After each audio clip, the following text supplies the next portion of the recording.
بنرجع تاني للحلقة اللي فاتت وبنفتكر إن كل الطلاب كانوا اعتذروا ليانج واعترفوا بيه، حتى كمان المعلمين بيتعجبوا من قدرة يانج على السيطرة على الطلاب بعد كل الانفعال العنيف وكمان القتال اللي حصل. وهنا يانج بيقول لهم يلا بقى عشان هتتعاقبوا، وكمان كل واحد يشوف تدريباته وأنا هعلمكم إزاي تتعاملوا بعد كده مع الشيوخ. وكمان المعلمة كانت هينة معاكم أو طيبة، كلهم بيعتذروا ويقولوا له إحنا تحت أمرك وهننفذ عقابنا، وكمان نتمنى إن أنت تكون المدرب الشخصي لينا. يانج بيقول لهم مفيش مشكلة، لكن ده مش معناه إن أنتوا هتنفذوا من العقاب، هتتعاقبوا يعني هتتعاقبوا.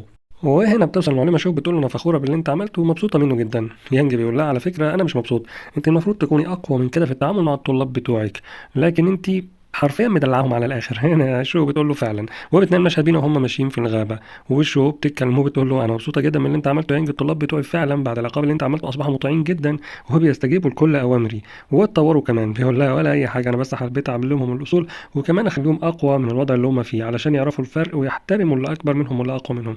هنا شو بتقول له كمان انا هاخدك كده عشان نتمشى في الغابه وعايزه اوريك بعض الامور، لكن بيتكلم دافو بيقول في شخص بيتجسس علينا.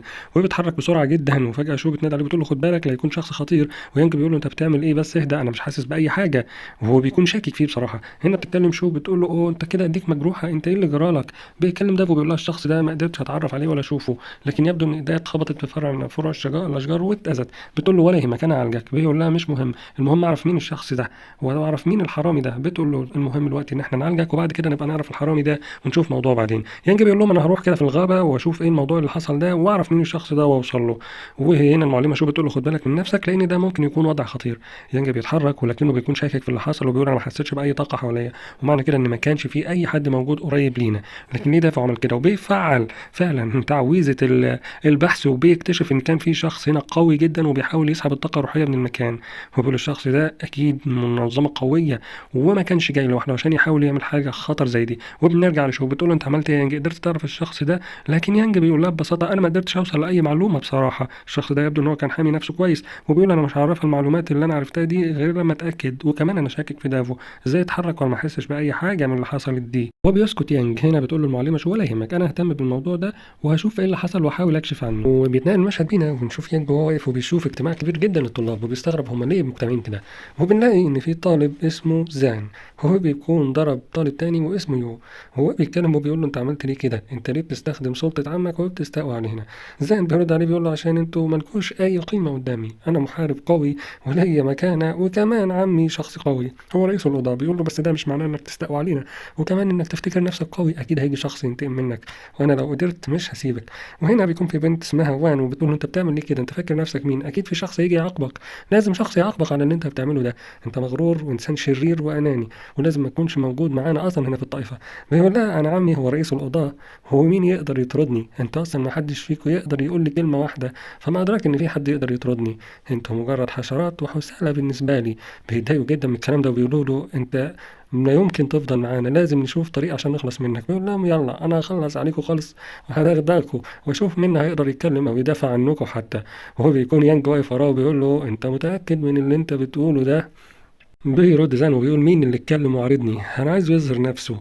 هنا يانج بيقول له اتفضل انا قدامك طلباتك. كل الطلبة بيأدوا الاعتراف للسيد يانج وهو بيعترفوا بيك يا شيخ. وهنا وان بتتكلم وبتقول له الطالب ده مجرم وكمان مغرور وبيعتدي علينا وكمان ضرب اخويا يو، فلو سمحت يا سيد يانج انا عايزك تنتقم منه. يو بيقول له الشخص ده شرير.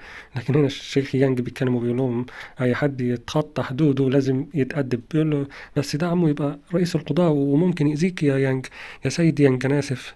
يانج بيقول له مفيش حد يقدر يأذيني، اي حد هنا يتخطى حدوده لازم يتعلم الادب. يانج بيوجه له الكلام وبيقول له انت نسيت نفسك ولا ايه، انت شكلك هتتربى النهارده، انا مش هسيبك غير لما تتعلم الادب وتتعاقب على كل اللي انت عملته وتعتذر للاكاديميه كمان. وفي اللحظة دي بيتكلم يو وبيقول فعلا يا شيخ يانج هو لازم يعتذر لينا جميعا وما عادش يكرر ده. لكن زان بيكون مغرور وبيسقف وبيقول لهم انتوا بتقولوا ايه، انتوا فاكرين نفسكم مين ولا مفكرين ان اصلا يانج وهوب قبل ما يكمل الكلمة بيكون اخد قلم حرفيا مسح بيه البلاط. يانج بيقول له ما تنساش نفسك وتعرف ان انا شيخ واقف قدامك ولازم تقدم لي الاحترام. وهنا بيمشي قدام الطلاب وكل الطلاب بيقدموا له احترام وبيقولوا كده السيد يانج هيعرض نفسه لمشكلة كبيرة جدا وهو كمان بيخافوا عليه وبيكونوا مستغربين من الجرأة اللي عنده دي، لكن بيكونوا في نفس الوقت هنا مبسوطين. وكمان يو بيقول الشيخ يانج شخص قوي واكيد ليه مكانه وهيقدر يحمينا. وهو بيقرب من الشخص اللي قاعد على الارض ده اللي اسمه زان، هو زان بيقول انت ازاي تتجرأ وتعمل كده؟ انا عمي مش هيسيبك ولا عيلتي هتسيبك، ما تنساش نفسك يا يانج، انت كده ممكن تدمر مستقبلك كله.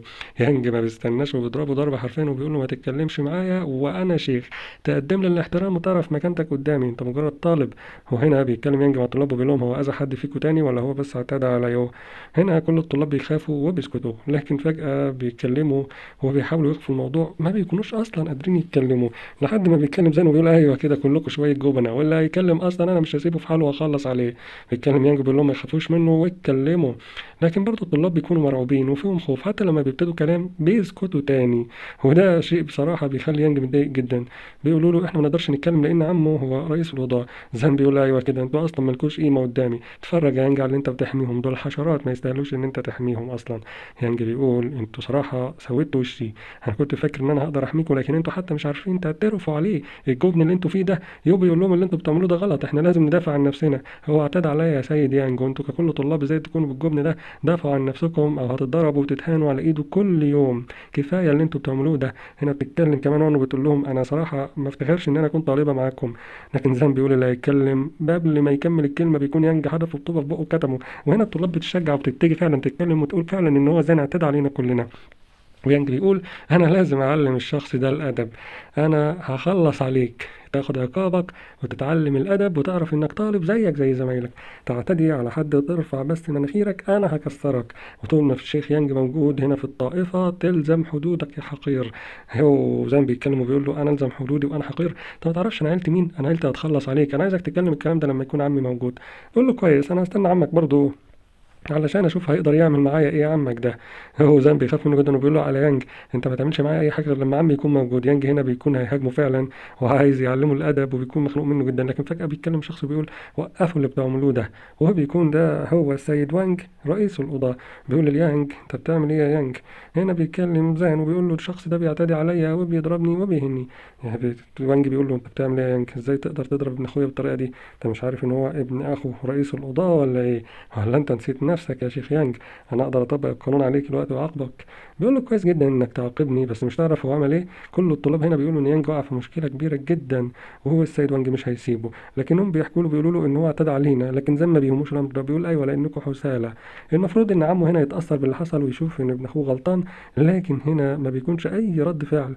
الشيخ يانج بيرمي شرط الشيوخ على الارض وهو بيقول له ايه رايك يا سيد وانج؟ انا كده ما عدتش شيخ في الطائفه، ده بس علشان اللي هعمله ده ما يضرش اسم الطائفه.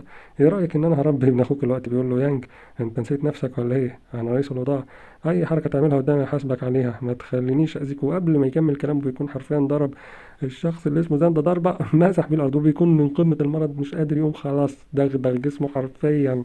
هو بيشوف وانج بيقول له انت حقير، انت اصلا ما تسواش حاجه، انت فقير وخدام، ازاي تعمل كده؟ بيحاول يو انه يدافع عن يانج، لكن يانج بيقول له ابعد عني يا يو، انا اقدر احمي نفسي كويس جدا، سيبني مني له، انا هشوف هيقدر يعمل معايا ايه الحقير ده هو ابن اخوه. لكن السيد وانج بيتعصب وبيقول انا اعرفك، انا اصلا هقتلك، وقبل ما اقتلك انا هحبسك لفتره طويله جدا تنسى فيها شكل الناس. وبنشوف يو وهو بيحاول يدافع عن يانج وهو بيقول مش هسيبه، وكمان وان بتقف جنبه بتقول انا مش هسيبه وهدافع عنه، هو كان بيدافع عننا وهو بيفدينا بحياته. وانج بيتكلم وبيقول لهم انتوا شويه طلاب مالكوش اي لازمه عندي. بيقولوا له لا هو كان بيدافع عننا وانت المفروض تسمعنا لانك القاضي تاخد حقنا من ابن اخوك، هو اعتدى علينا، ده المفروض العدل وده القانون. لكن هو يانج هنا بيتكلم وبيقول يا جماعه الموضوع ما يستاهلش كل ده وما تخافوش عليا، صدقوني لا السيد وانج ولا غيره هيقدروا يعملوا لي حاجه، انا بس عايزكم تركزوا في تدريباتكم لحد ما ارجع. وهنا بيكلم السيد وانج بيقول له ايه رايك يا سيد وانج؟ هتقبض عليا ولا شايف ان انت هتنفذ القانون ازاي؟ بس خد بالك لا تندم على كل قرار هتاخده. بيكونوا زعلانين جدا الطلاب وبيقولوا السيد يانج ضحى بنفسه علشاننا. وهنا يانج بيتقدم وبيقول له السيد وانج بيتكلم بيقول انا مش هسيبك، انا لازم اعذبك لحد ما تموت من التعذيب، انا مش هسيبك، هنتقم لكل اللي انت عملته، انت اهنتني واهنت كرامتي واهنت اسم عائلتي. يانج بيبص له بيقول له انت متاكد؟ هتندم صدقني، ما تحاولش تعمل معايا حاجه، انت ما تعرفنيش. وانج بيقول له انت مجرد خادم وانا اعرف عيلتك انكم مجرد خدام مش اكتر من كده، شخص فقير ومالوش لازمه هيهددني بايه؟ هو بيقول له ده الشيخ يانج، تعتدي عليه ازاي؟ يانج بيقول له مالكش دعوه بالموضوع ده، انا اقدر ادافع عن نفسي. كلهم بيقولوا هو الشيخ يانج واثق من نفسه ليه كده؟ هو احنا مش فاهمين، هو بصراحه مخلينا مستغربين، لكن احنا لازم ندافع عن الشيخ يانج. هو بيتكلم يوم بيقول لهم احنا لازم نروح كلنا لكل الشيوخ، وكمان نروح لرئيس الشيوخ ونبلغه باللي حصل. بيقولوا له احنا ممكن نتعاقب لو عملنا ده، وممكن نطرد كمان من الطائفه. هو بيقول لهم هو دافع عنكم بحياته، وكمان نتقبض عليه عشان خاطر يحميكم، وانتوا تقولوا نطرد من الطائفه، ايه المشكله؟ هو بنشوف الطلاب وهم واقفين قدام قاعة رئيس الشيوخ وهو بيزعقوا، وهنا بتكون المعلمة شو موجودة وبتشوف اللي حاصل ده كله وبتسمعه، وبتقول إيه اللي بيحصل بره ده. بتتكلم شو بتقول انا صراحه ما اعرفش اي شيء، لكن انا سامع هيصه بره. بيتكلم في اللحظه دي رئيس الطائفه وبيقول لها شو انا اول مره يحصل ده، انا حاسس ان في تجمع بره وتجمهر، روحي شوفي ايه اللي بيحصل. لكن قبل ما تخرج بيجي الحارس وبيتكلم وبيقول الطلاب مجتمعين بره وعايزين يقابلوا رئيس الطائفه بنفسه. بيقول نسيوا نفسهم الطلاب دول ولا ايه؟ انا شكلي عاقبهم عقاب قوي جدا على اللي بيعملوه. اللحظه دي بيعتذر حارس وبيقول انا ما قدرتش اسيطر على الوضع وبعتذر منك جدا. هم قاعدين يقولوا احنا عايزين الشيخ الكبير. بيتكلم شخص من الشيوخ وبيقول ايه اللي بيحصل ده، هم نسوا نفسهم من امتى طالب ممكن يقابل الشيخ الأكبر كمان؟ وهنا بنشوف الشيخ الكبير وهو طالع بره وبيكلم الطلاب، بيقولوا له احنا عايزين نتكلم معاك، وهو بيقول لهم شخص يكلمني. بيتقدم يوم وبيقول له انا عايز اكلم حضرتك واحكي عن اللي حصل. بيرد على الشيخ الأكبر وبيقول له اتكلم، بس اعرف إن أي حاجة هتقولها هتتحاسب عليك وكمان أنا هعاقبك. اتفضل. بينزل يقع على الأرض بيقول له في شيخ من الشيوخ اتقبض عليه، السيد وانج قبض عليه. وبيتكلم شو بتكون مستغربة جدا وبتقول له هو ازاي قدر يسيطر على الطلاب ومين الشيخ ده؟ بيتكلم الشيخ الكبير وبيقول أنا ما يهمنيش موضوع الشيخ ده.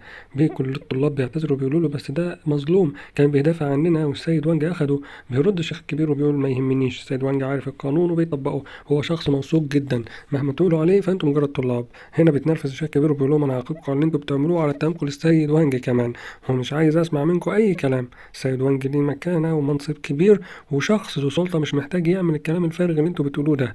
هو بيكون الشيخ غريب جدا. السيده شو بتقول هو مين الشيخ اللي انتوا بتتكلموا عليه ده؟ بيرد بيقول لها الشيخ ده هو السيد يانج. تقول له السيد يانج؟ ازاي السيد وانج يقبض عليه؟ بتوقف الشيخ الكبير وبتقول له ده السيد يانج هو اللي اتقبض عليه، حضرتك لازم تتدخل، ما ينفعش. لكن فجأة بتشوف الشيخ مصدوم وبيقول لها السيد يانج؟ ازاي السيد وانج يتجرأ ويعمل حاجة زي دي؟ السيد يانج ده يعتبر رئيس الطائفة أصلا. بيقول يو أنت ما قلتش ليه من الأول إن السيد يانج هو اللي اتقبض عليه يا غبي؟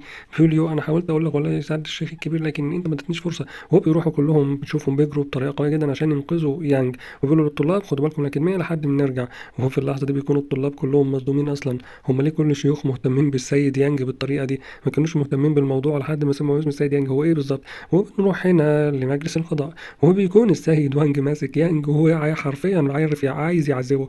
ما يعرفش ان يانج اصلا لو مسكه هيدعك، ويانج بيقول له انت متاكد من اللي انت بتعمله ده؟ بيقول له انا مش هسيبك، انا هخليك تندم على كل لحظه اذيتنا فيها او حتى مسيت قريبي.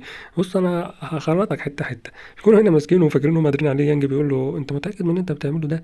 انا لحد الان لسه ما اتصرفتش معاك، بس انا هجيب اخرك. بيقول له هتجيب اخر ازاي؟ انت تقدر تعمل لي حاجه اصلا؟ انت صحيح ان انا اسمع ان انت قوي. وفجاه بيدخل الشيخ الكبير وبيكسر الباب، وهو بيدخل وبيقول السيد وانج انت بتعمل ايه؟ سيدونج بيقول له بعاقب يانج على اللي عمله. بيقول له بتعاقب يانج؟ هي الموضوع سهل كده؟ بتتكلم شو بتقول له انت كويس يا يانج؟ وهنا بيكلم يانج وبيقول له انا كويس جدا، ما قدرش يعمل لي اي حاجه، واصلا انت عارفه انه ما كانش يقدر يعمل لي اي حاجه. تقول له السيده شو فعلا انا عارفه ان انت قوي وانك تقدر تدافع عن نفسك، بس لازم نكون موجودين. وبيعتذر له الشيخ الاكبر وبيقول له احنا اسفين ليك طبعا، واكيد هنعوضك عن كل اللي حصل ده، وكمان السيد وانج ده احنا مش هنسيبه في منصبه وهنشيله منه. لكن يانج بيقول له لا لا لا انا مش مهتم بيه اساسا، سيبه في منصبه، اللي هو ليه وقته انا هتحاسب معاه بعدين، سيبه بس دلوقتي. وهو بيروح للطائفه بيكون كل الطلاب واقفين بيحيوا يانج، وهو بيصرف الشيخ الاكبر وبيقول هو كل الطلاب بيحبوا يانج ليه كده وعمل ايه؟ بتقول له هو ساعدهم بشكل كبير جدا، وكمان في التدريبات قدر يطورهم بشكل كبير جدا، وهو بيخدمهم وما بيتاخرش عن حد. يانج بيتعصب وبيقول لهم انتوا اطمنتوا عليا خلاص؟ ما اشوفش حد واقف قدامي، يلا كل واحد فيكم على تدريباته، وكمان ما تنسوش ان في مسابقه قريب وانا عايز اشوف مستويات كويسه جدا علشان انا اعاقبكم وبشده. وهو بيقول له شكرا ليك يا سيد يانج. وهو فجاه بينتهي المشهد لنا وبنرجع للسيد وانج اللي بيكون غاضب وبيقول ماشي يا يانج، هم قدروا يحموك الوقت من ايدي لكن بعد كده محدش فيهم هيقدر يقرب لي، انا تحت ايدي كنز كبير جدا هيغير حياتي كلها، بس اقدر اوصل للمستوى اللي انا عايزه، وهو وقتها محدش في الشيوخ هيكون قدامي بل ان انا هكون الشيخ الاكبر. وهو بيكون يانج في اللحظه دي اصلا بيتابعه وخافت طاقته الروحيه كمان علشان ما يحسش بيه نهائي. ده وضع يشبه التخفي كده، بيخليه تقريبا مختفي وما حدش بيحس بيه ولا بيشوفه. وبنتجه ناحيه الجبال، وبيكون السيد وانج واقف قدام شجره غريبه جدا وبيكلمها وبيقول لها انت اللي هتكوني السلاح بتاعي اللي هقدر اتطور هتطور بيه وهوصل لمستوى السيد، لكن بيقرب من الزهرة وهو لأن هي لسه مش مكتملة. بيقول لها أنا هسيبك كام يوم كمان علشان تنمو وتكون كويسة وتخليني أقدر أكون سيد، وقتها أكون أنا الشيخ الأكبر ومحدش هيقدر يقف قدامي، وهنتقم من يانج ومن الشيخ الأكبر ومن كل اللي حاول يقف قدامي في أي قرار أخدته. هو بيكون باين عليه الشر جدا في اللحظة دي.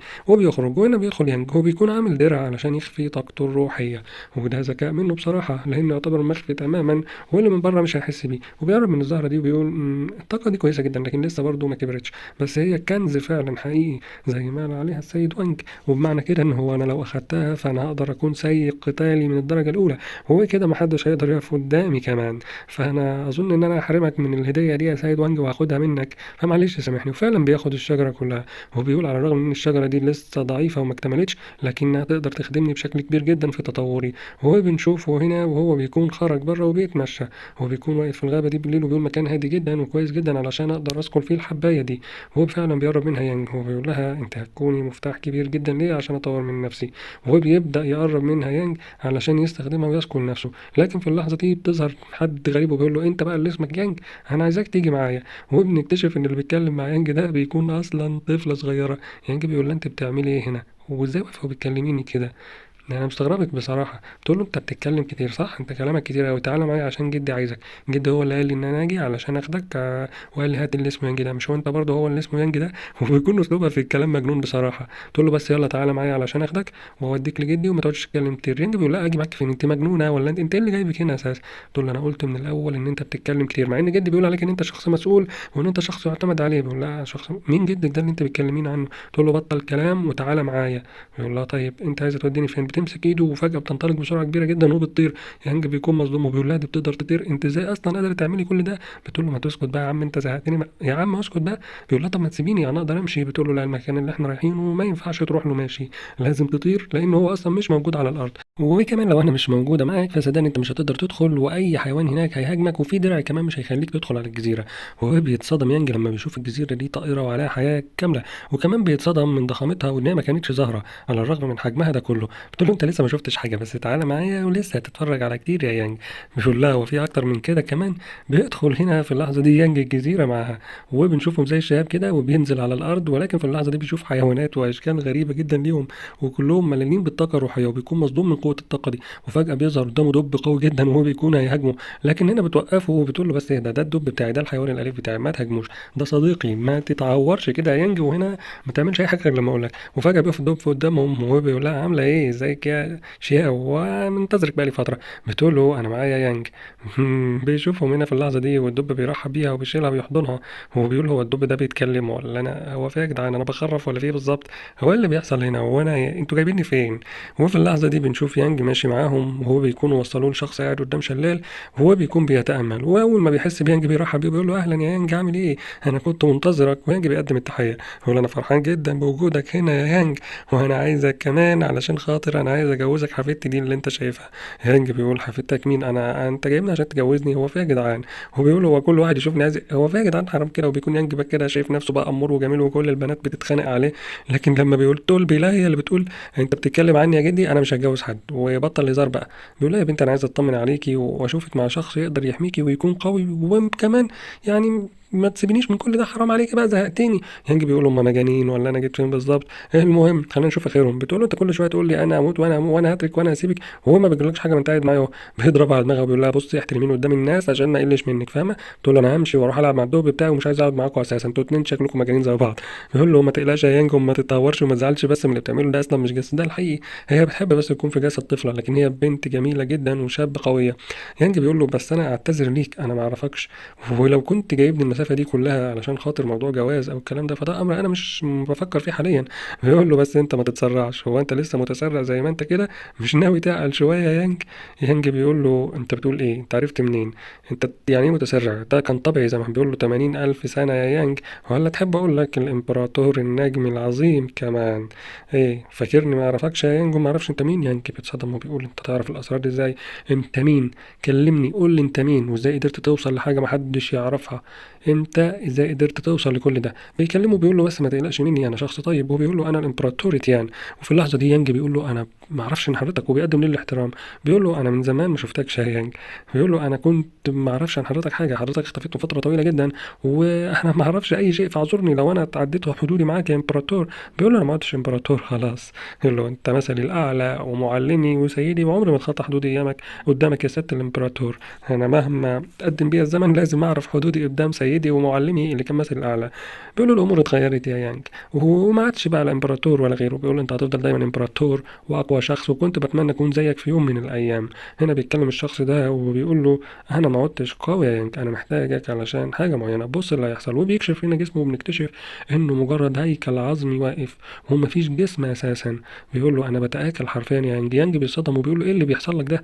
ليه كل اللي انا شايفه ده؟ في اللحظه دي بيتكلم الامبراطور تيان وبيقول له انا هقول لك على كل حاجه يا يانج. انت اظن ان انت تفتكر كان في حصل فجأة واختفت كل الامبراطوريات والملوك. بيقولوا فعلا كان في كتير جدا من الملوك حرفيا اختفوا وما كانش ليهم اي وجود، واحنا دورنا عليهم فعلا وكان من ضمنهم انت. ايوه هو ده اللي حصل. ان اللي حصل ان الامبراطور الشيطاني حرفيا قضى على عدد كبير جدا من الملوك، وده كان امر خطير، كانت معركة خطيرة جدا وكبيرة، والموضوع ما قدرش ينجو منه غير عدد قليل جدا جدا جدا من الملوك. مش بس كده، وكان مكان غريب. يانج بيقول ايه المكان الغريب ده؟ انت بتتكلم عن ايه بالظبط؟ وفين المكان اللي حصلت فيه المعركة دي؟ وازاي تسحبوا ليه وانتوا القوة دي؟ الامبراطور تيان بيقول له انا نفسي ما اعرفش ايه اللي حصل، كل اللي اعرفه ان فجأة ظهرت اشياء غريبة واتسحبنا لمكان غريب وتمت المعركة دي، وكان عن طريق بوابة ظهرت فجأة بدون اي علم وكانت قوية جدا. واحنا ابن تيان بيقطع بيقول له بوابة، تقدر تحدد لي مكان البوابة دي وإن كانت لسه موجودة أو لأ؟ لكن هنا بيرد وبيقول له أنا ما أعرفش عنها حاجة ومش فاكر أصلا، كل اللي أعرفه إن إحنا دخلناها وكانت قوتها مهولة جدا لدرجة إن في عدد كبير جدا مننا تاه جواها وما قدرش يقاوم الطاقة دي، لكن أنا ومجموعة قليلة جدا قدرنا نهرب وحاولنا بكل طاقتنا، لكن النتيجة إن إحنا اتخلينا عن أجسادنا عشان نعمل ده، والنتيجة مؤلمة زي ما أنت شايف وزي ما أنا وريتك. جسدي بيتآكل من وقتها ومش عارف أعمل إيه ولا أحل المشكلة دي إزاي. أرجوك يا يانج، أنت الوحيد اللي تقدر تساعدني، أنا محتاج منك خدمة كويسة جدا. يانج بالصدم وبيقول له انت عايز مني ايه؟ حبة الانبعاث اللي انت اتكلمت عنها دي اصعب ما يكون، انا ما اقدرش اعملها ولازم ارجع لقوتي والجسدي والخبرتي عشان اقدر اعمل الحبة دي. انت بتتكلم في حاجة مستحيلة عليا حاليا يا سيدي تيان. بيقول له ما تقولش مستحيل، انا عارفك كويس، انت الامبراطور السماوي واكيد هتقدر تعمل الحبة دي وانا هساعدك. انا عندي خبرة كبيرة جدا واقدر افيدك بالخبرة دي واغير لك كل اللي انت بتفكر فيه. هتعمل لي ايه؟ انا ما اقدرش اعمل حاجة بالسرعة دي، انت بتتكلم في وقت قليل جدا ان انا اساعدك. انا اقدر اتخلى عن اللي انا فيه حاليا واخرج معاك واكون مساعد ليك، واوعدك ان انا هساعدك جدا وكمان هساعدك ترجع لجسدك، لكن في مقابل ده انا عايزك تعمل حبة. بيقول له طبعا انا يشرفني اكون في خدمتك يا حضرة الامبراطور، وده امر اوعدك بيه، بس برضو ما اضمنش الامر ده وما اضمنش اوصل له، فانا بحاول ما اكونش يعني انا هحاول. شكرا يا يانج، مجرد وعدك ومحاولتك وانك تقول انك هتساعدني ده في حد ذاته امر كبير عندي، لكن انا هستنى منك ان احنا نتمم الامر ده مع بعض، وده صدقني هنوصل له لاني اعرف اكتر منك بكتير. الامبراطور تيان بنفسه محتاج مساعدتي انا، وواضح ان عشيرة كاي دول ما بيجيبوهاش لبر. انا مش عارف اعمل ايه، بس انا هساعدك بكل اللي عندي واكيد هقدر انجح في وقت من الاوقات وقريب جدا. هنا بيتكلم الامبراطور تيهان وبيقول له عشيرة كاي عشيرة شريرة جدا وقوية جدا، خد بالك منها. بيقول له انتوا ليه بتخافوا منها بالطريقة دي؟ ليه؟ يانج بيكون مستغرب، هو ايه اللي في العشيرة دي مخوف كل الشيوخ منها؟ حتى الامبراطور تيان برضه بقوته ومكانته، وهو اظن ان في امبراطوريات كمان بيخافوا منها ليه؟ دي مجرد عشيرة مش اكتر. يا يانج انت ما تعرفش حاجة، دول متفقين مع الامبراطور الشيطاني علشان يبيدوا عدد كبير من البشر ويحكموا هم العالم، هو ده اللي انت ما تعرفوش. انتبه ليهم لانهم مش هيسيبوك. وبتصدم يانج، اتفقوا مع الشياطين على البشر ازاي؟ المفروض ان دول بشر، ما فيش بشر يعملوا كده، دول مجرمين، ازاي يفكروا التفكير ده؟ وهو ده السبب اللي بيخليكوا كده، انتوا المفروض تخلصوا عليهم وتتحدوا عليهم، دول مجرمين مش بشر، ازاي تسيبوهم كده يا امبراطور تيان؟ بيرد الامبراطور تيان وبيقول له اقوى مما تتخيل، علشان كده انا عايزك ترجع لقوتك وانا كمان هساعدك، انت الوحيد اللي هتقدر في يوم من الايام تتصدى ليهم، بس هم مش هيسيبوا لك الفرصة دي. انا عايزك في وقت قليل جدا تقدر تستعيد قوتك تاني وترجع الامبراطور.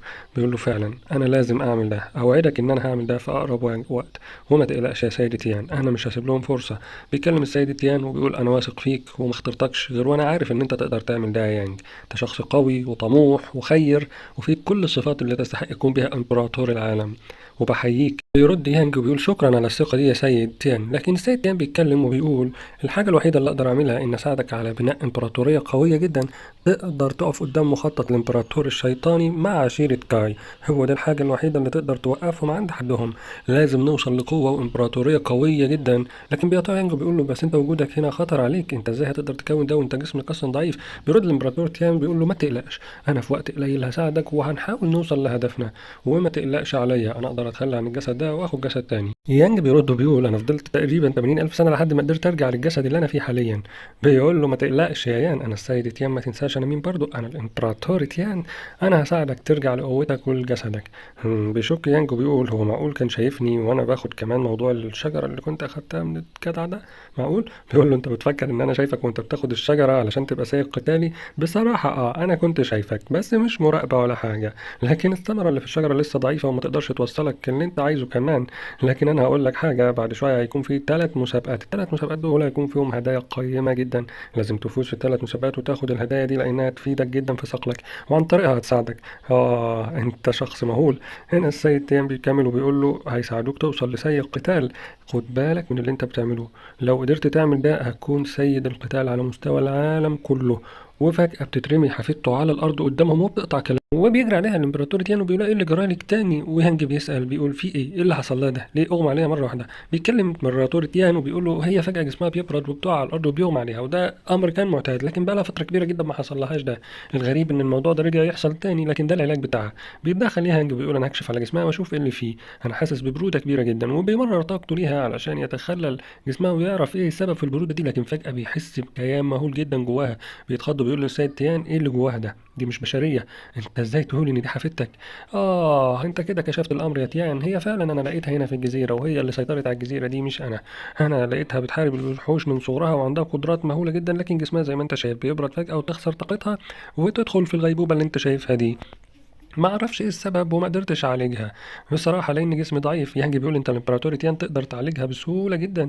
لا يا يانج، كان زمان ايام ما كان معايا قوتي، لكن انا دلوقتي ضعيف وما اقدرش اعمل ده ابدا، انا محتاج لحد. بيقول خلاص انا هحاول اعالجها، وفعلا انا بيستخدم الابر وطاقته علشان يعالجها، وبيقدر فعلا ان هو يعالجها نسبيا، وبيقول انا خرجت السم البارد ده من جسمها، لكنها هتحتاج برضو وقت اكتر وكمان علاج اكتر من كده علشان تكون وصلت لمرحله الشفاء التام. في اللحظة دي بنشوف السيد تيان وهو بينادي على الدب داهية وبيقول له تعالى خد حفيدتي ووديها لأوضتها علشان ترتاح، وبيقول له شكرا يا يانج، أنا اللي يهمني دلوقتي إن أنا أشوفك وصلت لمرحلة سيد القتال على مستوى العالم ده كله، ودي هتكون المرحلة الأولى اللي هنقدر نرجع بيها الإمبراطور النجم العظيم، وده اللي أنا بهدف ليه، وبعد كده أنت هتقدر تعالج حفيدتي وكمان تنقذني بسهولة جدا وما تخرجش. الشلال اللي وراه ده شلال روحي، أنا عايزك تتدرب هنا لحد ما يجي ميعاد المسابقة. بينصدم يانج وبيقول أيوه فعلا. بيتكلم السيد تيان ده شلال مهول جدا في الطاقة الروحية، هتكون على الأقل بتزيد 10 أضعاف ل20 ضعف للعالم الخارجي. بيوافق يانجو وبيكون مبسوط جدا وبيروح فعلا علشان يتدرب تحت الشلال، وهو بنتنقل بينا المشهد وبنشوف صقر كبير جدا وهو بيكون راكب عليه ناس، وبنشوف الناس دول وبيكون فيهم محارب قوي جدا واسمه بانج، والرئيس ده السيد تشي، هو بيكونوا بيعملوا استعراض الدخول. بيجي يانجو بيقول لهم الناس دي بتعمل ايه وليه جايين راكبين على الصقر ده؟ بتكون هنا المعلمة شو موجودة وبتقول له ده المعلم تشي والمحارب بانجو دول اقوياء جدا. بيقول لا اقوياء ليه بس، هو ايه اللي بيحصل دلوقتي انا مش فاهم حاجه. بتقول له ده محارب قوي جدا وهو من عيله قويه، ولو انك عايز تكسب المسابقه دي فلازم تاخد بالك منه وتاخد حذرك منه كويس جدا يا يانج، وما تستهينش بيه وتظن انك اقوى منه. ما ينفعش حتى لو احنا اقوياء نستهين بالعدو المقابل لينا. هو اللي انا غلطان يا يانج؟ يانج بيكون مغرور جدا وبيقول لها هنشوف اللي هيحصل في المسابقة. وبنشوف السيد شانج وهو بيتكلم وهو بيقول ايه ده منور يا سيد تشي. بيتصدم السيد تشي وبيقول انت ايه اللي جابك هنا يا سيد شانج، المفروض ان انت مالكش دور في المسابقة دي. بيقول انا مش جاي عدو، انا جاي صديق، هتفق معاك علشان خاطر اعدائنا كلهم نهزمهم. بيقول انا موافق جدا في الحالة دي. هو فجأة بيشوف جيا وهو بيتصدم يانج من وجود جيا، وبيقول له ايه اللي جاب جيا هنا، وجيا بيحس ان هو برضه في حد تواصل معاه يعرفه قبل كده، لكن يانج بيخفي طاقته وبيبعد عنه، وبيتكلموا بيقولوا المسابقه دي شكلها كلها ضعفاء. وبيكون واحد مع شركه بيقول له انت عمال تلف حوالين نفسك زي المجنون اللي كده. بيقول له مش عارف بس حاسس ان في حاجه مش طبيعيه في المسابقه دي. هنا بيشوف السيد شانج بيقول لهم لو سمعت صوتكم تاني ولا اتكلمتوا عن اي حاجه انا هدغدغكم حرفيا وانهيكم علشان عرفت منكم اساسا. هو بنشوف يانج واقف وهو بيستغرب من اللي بيحصل ده كله بيكون سامعه. في اللحظة دي بيتكلم السيد يان، وده بيكون رئيس طائفة يون هاي وشخص قوي جدا، ووراه محارب، والمحارب ده اسمه فان. وهنا شو بتقول له السيد يان قوي جدا وشخص ليه مكانة مرموقة، لازم تاخد بالك منه. ده المحارب فان. برضه يا يانج شخص قوي جدا ويعتبر الطالب الأول واللي بيمثل طائفة يون هاي هنا في المسابقة. اتفرج عليهم وتعلم يا يانج، وصدقني انت هتشوف قتال قوي جدا. بيقول لا يانج انا عارف انه قوي، مش عارف اقول لك ايه. يانج بيكون بيستهزأ بيها. هنا بتقول يانج مغرور جدا، انا خايفة عليه. وبيتكلم السيد يان، هو بيقول احنا هنبدأ القتال بين الثلاث طوائف الأقوى في العالم، طائفة يون هاي وكاي، وكمان عندنا السيد شي هو المحارب بانج، ودول من أقوى المحاربين. وعندنا المحارب فان وده بيمثل طائفة يون هاي. أتمنى نبدأ المسابقة. أنا بعلن الآن عن بداية المسابقة. هيبدأها الطالب فان. بيتكلم هنا بانج وبيقول الشخص الضعيف ده مفكر نفسه ليه قيمة، هو الطالب الضعيف اللي معاه. هتقلقش، أنا يا قائد شي هخلص عليهم كلهم، مش عايزك تشغل دماغك بيهم. بيقول له أنا واثق فيك وعارف إن هم ضعف قدامك، أنا دربتك وعارف إنك شخص قوي جدا وهتقدر تخلص عليهم في وقت قليل جدا كمان. أنا واثق فيك يا بانج، مش شاكك فيك أبدا. وهنا بيتكلم سيديان وبيعلن عن بداية المسابقة. هو بيقول مين اللي هيتحدى الطالب فان. بيظهر شخص قوي بيقول أنا محارب قوي جدا في قبيلة كاي، هو عايز اتحدى الشخص ده. هو بيكون يبدو عليه ملامح القوة وبيتخض الناس فعلا من شكله، لأن شكله ضخم جدا وقوي، كمان في ماسك فاس ضخم بيهجم بالفأس بتاعه على فان، لكن فان بضربة واحدة بيطبق وشه حرفيا. وبيقول مين تاني من الطائفة يتحداني، مكنتش أظن إنكم ضعفة كده. بيتكلم الشيخ تشانج بيقول لا احنا نعترف إن احنا مهزومين يا سيد فان، انت طالب قوي. وبيستغربوا كلهم من اللي بيحصل، ازاي الشيخ تشانج يعترف بالهزيمة بالطريقة دي. هو بيتكلم الشيخ تشي وبيقول معقول السيد تشانج اعترف بالطريقة دي. بانج بيقول اكيد، ما هو عارف ان الطلبه بتوع ضعفاء اكيد ما لهمش لازمه قدامنا، وانت عارف قوتنا كويس، وهو عارف ان كل طلابه مش هيقدروا يقفوا قدامي. سيد تشي بيكون مبسوط وبيقول طبعا انا عارف قوتك كويس وعارف ان انت اقوى شخص هنا. وهو بنشوفه طاير في الجو وبيقف قدام فان وبيقول له ايه يا فان انت بتعمل ايه، انا اللي هتحداك. وبنشوف هنا يانج وهو بيفكر وبيقول ازاي السيد تشانج يتخلى عن غروره وعن مكانته بالطريقه دي. اكيد في خطه بيخططوا لها وعايزين يوصلوا ليها. هم عايزين يقتلوني، بس انا عايز افهم هم عايزين يوصلوا لايه. وبيتنقل بينا المشهد هنا وهو بنشوف بانج وهو نزل على ساحة القتال وبيقول ايه يا فان اخبارك ايه، هتفكر تقف قدامي ولا تنسحب زي السنة اللي فاتت، ما تنساش ان انا هزمتك قبل كده. لكن فان بيقول خلاص كان فترة وعدت، انا الوقت قوي هقدر اهزمك، ما انتش اقوى مني علشان اتخلى وابعد، ههزمك يا بانج. وبيطلع سيفه وهو بيجهز نفسه علشان يهجم على بانج. بانج بيقول يا سلام، حتى الضعيف عليه نفسه يتكلم، وريني اخرك ايه، انا همسح بيك الارضيه دي. فاهم بيضايق جدا وبيقول انت مغرور وانا مش هسيب غرورك ده يستمر، لازم اقضي عليك حالا. وفعلا بيجهز فان ضربه قويه جدا وهو بيطلع طاقه قويه جدا من سيفه بتخلي الكل يتعجب من القوه دي. لكن بنج ما بيكونش متاثر، هو بيقول له انت بتعمل ايه، ايه لعب الاطفال عيال اللي انت بتعمله ده، انت مفكر ان الالعاب الناريه دي هتاثر فيا. لكن هنا فان بيجهز قوته وبيهجم بهجمة قوية جدا على بانج وبيقول له أنا هخلص عليك. لكن بانج بيطلع من صباعه طاقة، والطاقة دي فعلا بتقف قدام الهجمة بتاعت فان، وبيحصل انفجار كبير جدا بيتخض منه الطلاب وما بيكونوش شايفين أصلا أرض المعركة. لكن بيظهر فان في اللحظة دي هو بيقول إحنا قوتنا اتساوت، هو دلوقتي مش هتقدر تعمل لي حاجة، طاقتي خلصت وكمان طاقتك، ما تنساش نفسك يا بانج، أنا الوقت قدرت أوصل لمستواك وعلى الأقل ما هزمتنيش. لكن بانج بيقول له مين اللي قال إن أنت وصلت لمستواي ولا أنا خلصت طاقتي، أنت بس اللي مش شايف قدامك. هو بيطلع طاقة من ايده قوية جدا وبيقول اتفرج على الطاقة اللي لسه عندي، انا بالطاقة دي اقدر حرفيا اكسرك واتغدغك. بيتصدم فان جدا من اللي بيشوفه، بيقول انت ازاي خايف القوة دي كلها جواك، ازاي انا ما حسيتش بيك، وازاي وصلت لمستوى زي ده، المفروض ان احنا طلاب زي بعض وان انا اقدر اوصل لمستوى زيك. بيقول له انت مش زيي، ما تقارنش نفسك بيا. لكن السيد هنا يان بيتكلم وبيقول خلاص انتهت المسابقة يانج، انتهت المسابقة كده وانت الفايز، مش عايز كلام كتير وما تحاولش تعرض لفان. بيكون الطلاب كلهم مصدومين ازاي يانج يوصل للقوة دي كلها، وازاي فان اللي هو اقوى محارب في طائفة يونايت هزم بالطريقة دي. وبيكون كل الطلاب واقفين ومصدومين من اللي حصل وبيقولوا ازاي ده حصل اصلا، وازاي القوة دي كلها عند بانج. بانج بيقول انتوا بتتكلموا في ايه يا ضعفة، انا عايز اشوف حد فيكم قوي. هل في شخص هيقدر يتحداني ولا هو ده بس اقوى طالب عندكم في الطائفة اللي المفروض هي اقوى طائفة في العالم. السيد يان بيكون غضبان جدا من اللي بيحصل لان دي اهانة كبيرة جدا لطائفة يون هاي، وبيقول ازاي بانج قدر يوصل للقوة دي كلها، مش طبيعي انه يكون بالقوة دي كلها في الوقت القليل ده. لكن برضو انا مضطر اعلن عن فوزه ومضطر اقول ان فعلا هو فاز. لكن هنا بيقطع كلامه يانجو بيقول لا بس انا كنت عايز اتحداه يا سيد يان، بصفتي من طائفة يون هاي وشيخ فيها كنت عايز اتحدى الطالب بانج. هنا بيستغربوا كلهم، هو بيقولوا يانج مجنون ولا إيه؟ ازاي يقف قدام بانج، بانج اكيد هيقتل يانج النهارده. يانج بيدور على موته حرفيا نسي نفسه ولا ايه؟ هو ما شافش القوة بتاعته، والسيدة شو بتقول انا واثقة في يانج، بس قوة بانج كبيرة جدا وبتكون مرعوبة. وهنا بيتكلم السيد دونج وبيقول او المجنون ده شكله ناوي يموت النهاردة. وده لو انتوا فاكرينه ده السيد وانج اللي كان رئيس القضاة. بيقول المجنون ده ناوي يقتل نفسه النهاردة اكيد، على فكرة مبسوط. وهنا بيتكلم بانج وبيقول له انت ازاي بتتكلم كده وشايف قوتك قدامي؟ وبعدين انت شيخ. بيقول له ايوه انا شيخ، بس هل في يمنع ان انا اتحداك؟ يقول لا ما يتحدانيش بصراحة غيرك، بصراحة انا شايف ان انتوا ضعفة لدرجة انكم تجيبوا له شيخ يتحداني، مش مشكلة، كده كده انا هخلص عليه. والسيد تشي بيقول يا سيد يعني ازاي شيخ من طائفة يونهاي هو اللي يتحدى الطالب بتاعي؟ بيقول مفيش مانع، بس بيكلم هنا الشيخ وبيقول له ازاي الشيخ ينجي يتجرأ ويعمل الحركة دي فضيحة لينا. لكن هنا بيتكلم الشيخ الكبير وبيقول له اديله الفرصة دي، كده كده مفيش قانون يمنع ان هو يدخل المباراة. هو مفيش مانع من اننا نشوف قوته هتقدر تعمل ايه، كده كده بانج شخص قوي جدا ولازم يقف قدامه شخص قوي زيه. سيد يانج شخص قوي، بس بصراحة معرفش هل يقدر يقف قدامه ولا لا. هنا بيتكلم تشي وبيقول ايه رأيك، هتقدر تهزم شخص زي ده؟ وانا واثق فيك. لكن بانج بيكون مغرور جدا لدرجة ان هو حتى ما بيشوفش قوة يانج، هو بيكون واثق من نفسه بطريقة مهولة. ويانج بيقول الشخص الضعيف ده انا بس عايز اعلمه الادب واربيه. انا ليك عندي ضربة واحدة يا بانج، هضربك ضربة واحدة بس، لو قدرت تستحمل الضربة دي انا هعترف بالهزيمة. الطلاب بيكونوا مصدومين وبيقولوا ضربة واحدة بس، كده سمعة طائفة يونهاي راحت. بانج بيقول له ضربة واحدة؟ طب يلا ورينا اقوى ضربة عندك، انت شكلك ناوي تدمر سمعة الطائفة بتاعتك أكتر ما هي متدمرة أصلا. وريني الضربة اللي أنت عايز تضربها لي ولا هتخلص عليا. يانج بيقول له كويس جدا، وهو بيجمع طاقة في إيده قوية جدا، وهو بيكون ده ختم طائفة كاي السري، الختم السماوي. بيتصدم بانج وبيقول انت ازاي قدرت توصل للختم ده؟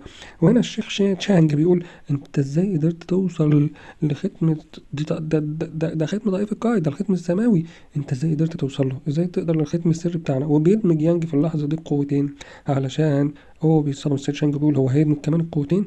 انت ازاي قدرت توصل للمستوى دي؟ انت مين اللي علمك اصلا؟ انت سرقت ازاي المهارة دي من عندنا؟ دي مهارة سرية وعظيمة وتعتبر أعظم مهارة في طائفة كاي. هنا بيصطدم السيد يان وبيقول انت ازاي قدرت توصل لده؟ وبانج كمان بيكون مصدوم وبيقول انت بتعمل ايه يا يان؟ القوة دي كبيرة جدا وانا مش هقدر اتصد بيها، انت مجنون ولا ايه؟ بيقول له يانج انت مش عايز تتحدى؟ وبيجيب كمان الطائر بتاعه وبيقول كده انا هزيمك يا يانج ومش هتقدر تعمل لي حاجة. يانج بيقول له ما تفكرش ان في حاجه تقدر تحميك مني، اللي انت بتعمله كله مجرد هروب. وبيضرب ضربه قويه جدا، وبنشوف هنا بانجو هو متدغدغ حرفيا وقاعد على الارض. بيقول له انت مش كنت فارد نفسك وعمال تقول انا قوي مفيش غيري؟ فين قوتك الوقت يا صاحبي؟ بيصطدم كل الطلاب من ان بانجو وقع بمجرد ضربه واحده بس.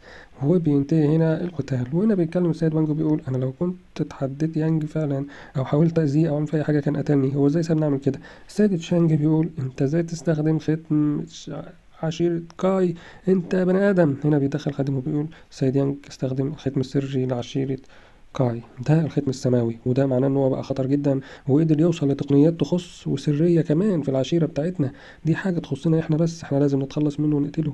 هنا الخادم بيقول كده هو هيكون عقبة كبيرة جدا في خطتنا يا سيد شانج، لازم تنتهي من الشخص ده في أقرب وقت، ما ينفعش نسيبه كده. سيد شانج بيقول فعلا احنا لازم نتخلص من الشخص ده لأن وجوده أصبح خطر علينا، ازاي يقدر يسرق كمان المهارات السرية ونسيبه؟ بيدخل سيتشي وهو بيقول انت ازاي تعمل كده في ابني يا يانج؟ وبنعرف ان بانج هو ابن سيتشي.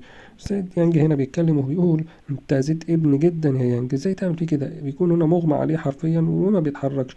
يانج بيقول انا ما عملتش فيه حاجه، انا ضربته ضربه واحده بس، لكن هو ما استحملهاش واغمى عليه من قوه الضربه، انا ماليش ذنب في اللي حصل ده. سيد تشي بيتعصب جدا وبيقول له انت ازاي تعمل كده يا يانج؟ انت نسيت نفسك ولا ايه؟ انا لازم انتقم منك اللي انت عملته في ابني. وبيجهز ضربه قويه جدا علشان يضرب بيها يانج. وهو بيكون يانج واقف مش فارقه معاه، لكن السيد تشي هيكون حرفيا عايز يقضي عليه ويقتله.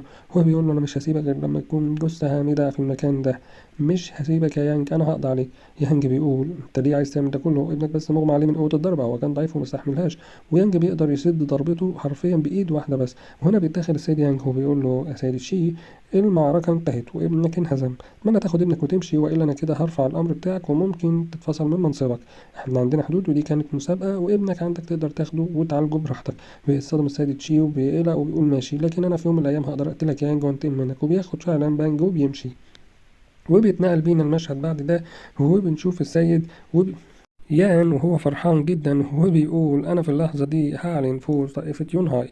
وهو بيكون تشانج مغاظ جدا وهو بيقول الشخص الحقير ده قدر يكسب كمان المسابقه، مش بس كده وكمان هياخد ختم بحر الغيوم. وهو بيكون السيد يان فخور جدا وبيعلن فوز يانج، وهو بيقول له انت قدرت ترجع كرامه طائفه يونهاي من تاني. وهو مبسوط والسعاده باينه على وشه جدا وهو بيعلن فوز طائفه يونهاي في أكبر مسابقة بين الطوائف الثلاثة. هو بيكون هنا السيد يان عمال يشكر في يانج ويقول له أنا مش عارف أنت إيه اللي أنت عملته ده، لكن أنت شخص بصراحة أي شيء تطلبه مني هنفذه لك، أنا شاكر ليك جدا. يانج بيقول له أنا شاكر لحضرتك، أنا بس عايز ختم بحر الغيوم، الختم السماوي ده أنا محتاجه جدا. وبيكون يانج عارف إن الختم ده جواه طاقة قوية جدا، حتى أقوى كمان من الطاقة اللي موجودة في جزيرة الإمبراطور تيان. هو بيكون محتاج ده عشان يثقل ويزود قوته ويقدر يوصل لسيد قتال. وفي اللحظة دي بياخد يانج الختم السماوي وهو بيقول بالختم ده أنا خلاص قدرت أوصل لمرحلة سيد قتال حرفيا وهكون شخص قوي. لكن بيهجم السيد تشانج في اللحظة دي على يانج وهو بيكون عايز ياخد الختم اللي في إيده، لكن بيتفاجئ إن أصلا اللي قدامه مجرد نسخة وإن يانج اتحرك من مكانه. بتتصدم السيدة تشو وبتقول يانج اتحرك بالسرعة دي إزاي، وبيكون يانج غضبان جدا من اللي حصل وبيقول له إزاي يهجم عليا هجمة زي دي. والسيد هان بيقول السيد شانج انت ازاي تعمل اللي انت عملته ده، ازاي تهاجم يانج بالطريقه دي، ايه اللي انت عملته ده، انا مش فاهم، انت نسيت نفسك ولا ايه؟ شانج بيقول انا بصراحه كنت عايز اضرب تشانج وكمان اخد منه الختم السماوي اللي معاه لان طائفتي محتاجاه. بيقول له المفروض ان انت تطلب ده، وبعدين هو حقه لانه هو فاز بالمسابقه، انت تخطيت حدودك يا سيد تشانج وكمان حاولت تقتل وتتعدى على طالب من طلابنا وكمان تاخد منه جايزته. بيقول له بصراحه انا هاخد كده كده الختم السماوي ده مهما حصل، وهو لو ما خدتوش بالذوق يبقى هاخده بالعافيه. بيتصدم السيد يهان وبيقول انت عارف عواقب اللي انت بتعمله ده يا سيد تشانج، انت كده ممكن تتشال من منصبك. محدش يقدر يشيلني من منصبي، انا كده كده انا الشيخ تشانج رئيس عشيرة كاي. بيتصدم السيد تيان وهو بيقول خد بالك يا يانج، الشخص ده مخادع وقوي جدا وممكن يأذيك ويخلص عليك، لكن انا مش هسمح ليه ان هو يعمل كل ده، انا لازم اوقف الموضوع ده كله وانهي. لكن السيد تشي بيتدخل وبيقول انا بصراحه كده هاخد بقى الجنود بتوعي وامشي من هنا، كل تلاميذي مش بيتدخلوا في الموضوع ده.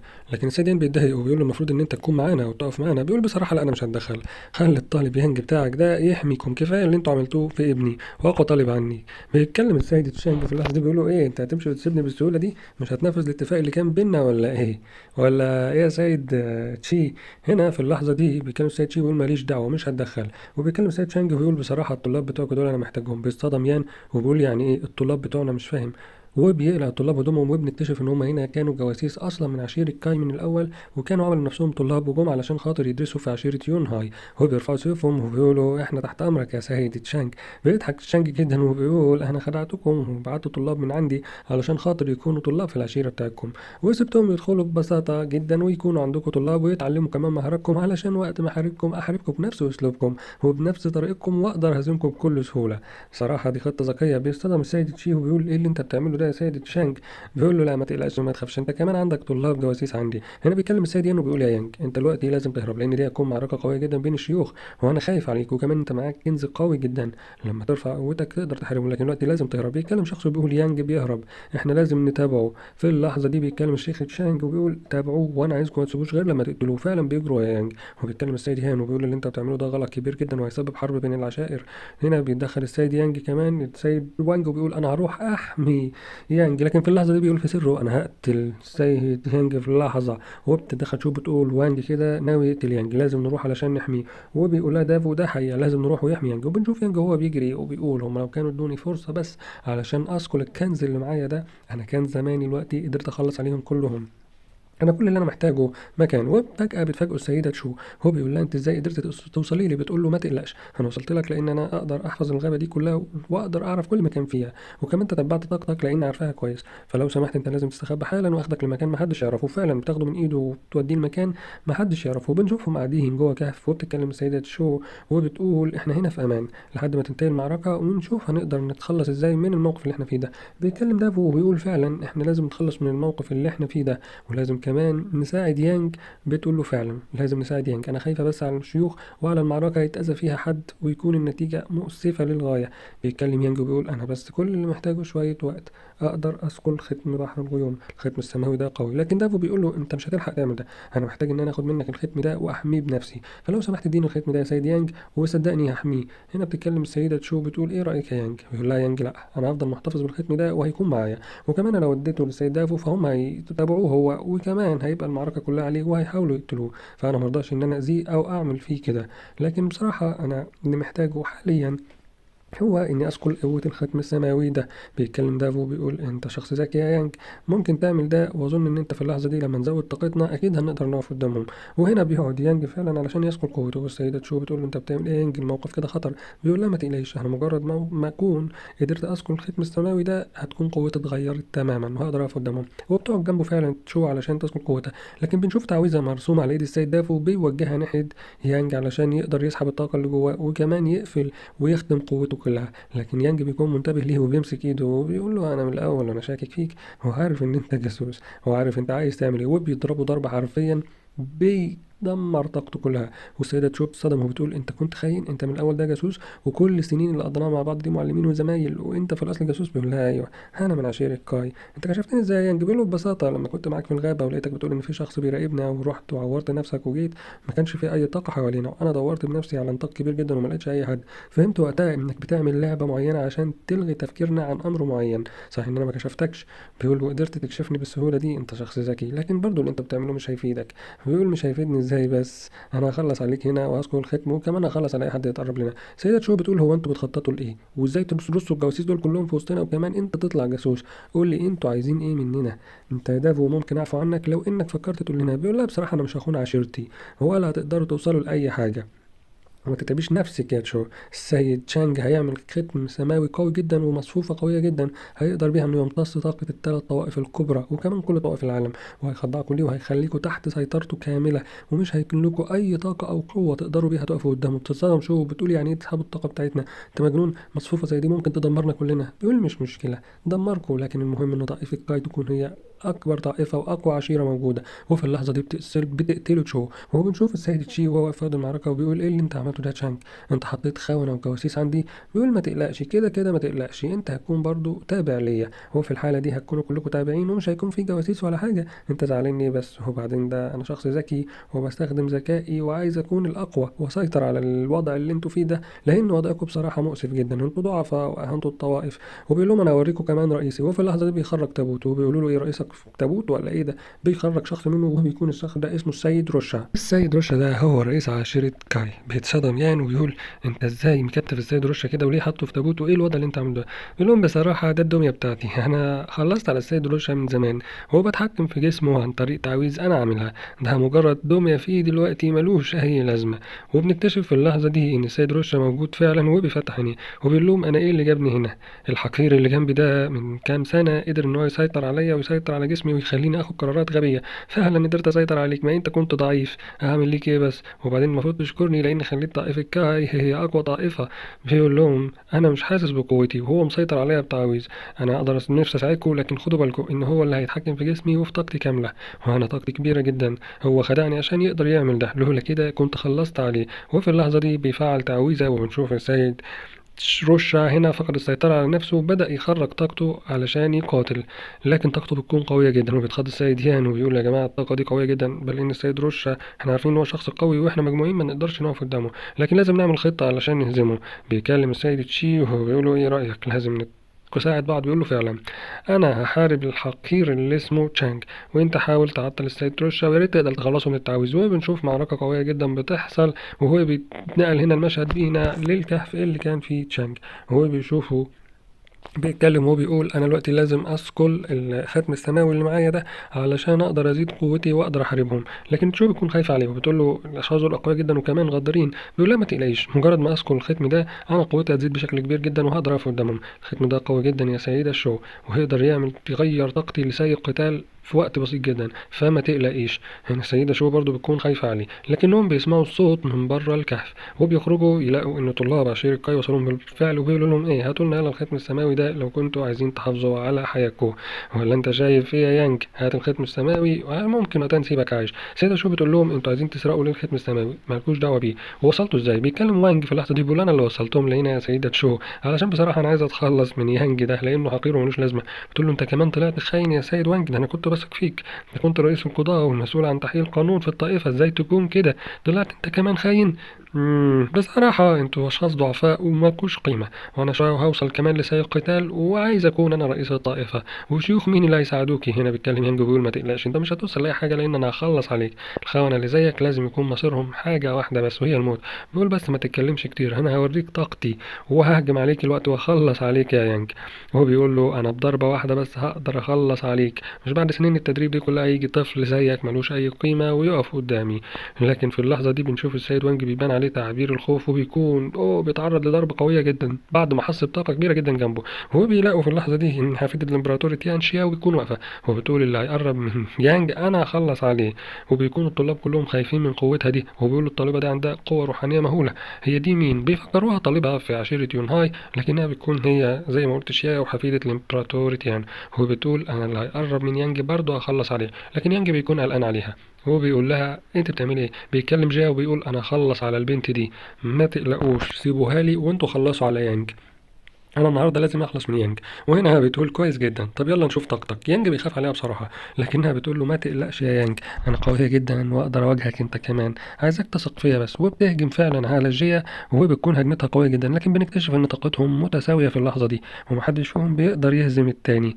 هو هنا بنشوف يانج وهو بيقول الطاقه دي قويه جدا، ازاي جيا قدر يوصل للطاقه دي كلها في الوقت القليل ده؟ انا حاسس ان جواه طاقه شيطانيه غريبه. هنا بيتوجه يانج ناحيه السيد وانج بيقول انا هقتلك، لكن السيد وانج بيحط حواليه درع قوي جدا وبيقول بصراحة أنا قدرت أوصل كمان لسيد سماوي ومش هيجي طفل زيك يهاجمني يا يانج.